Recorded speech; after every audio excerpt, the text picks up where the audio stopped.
Buna bax sən Allahı, küçələrə su səpib ki, gözəlçəsi gələndə ayağı toza batmasın. İndi beləsini günüz çıraqla da tapmaq olmuş. Bak, sizi bir sürpriz gözləyir. Saat. Ay, bu nədir? Telepatiya. Xeyr.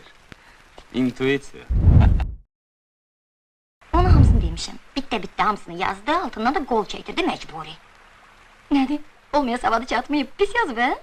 Yox, biz yaz... Məni ki, yaxşı tanıyırsan. İslanmışın yağışdan nə qorxusu? Yaxşı yadında saxla, sən ölməni satıb eləsən, bağırsaqlarını tökərəm yerə. Əşi... Mənim Bakıda nişanlım var. Özdə qızın atası ilə mənim əmim yaxın dost olublar. Mən bura gələndən sonra... Qız sizi bəyənmədi. Yox, mən ayrısını bəyənmişəm. İcazə ver, çörəyi bankalayım. Deyəsən, bunların həkimi də sənsən, ha, Xəttat dayı.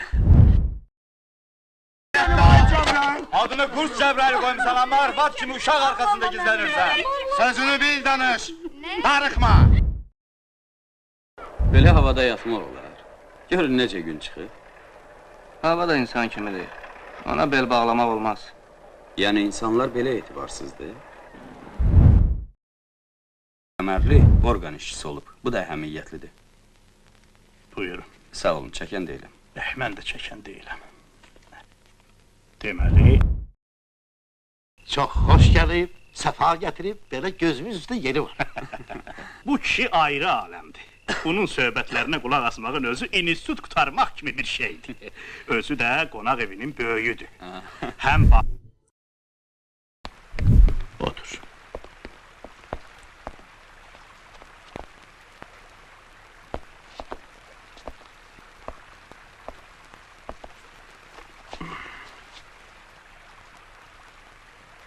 Şahzadə və dilənçini oxumusan. Oxumuşam yoldaş prokuror. Miles yadındadır. Çoxdan oxumuşam yoldaş prokuror. Hə. O, Miles yeganə adam idi ki, nə vaxt olur olsun, İngiltərə kralının huzurunda əyləşməyə ixtiyarı vardı.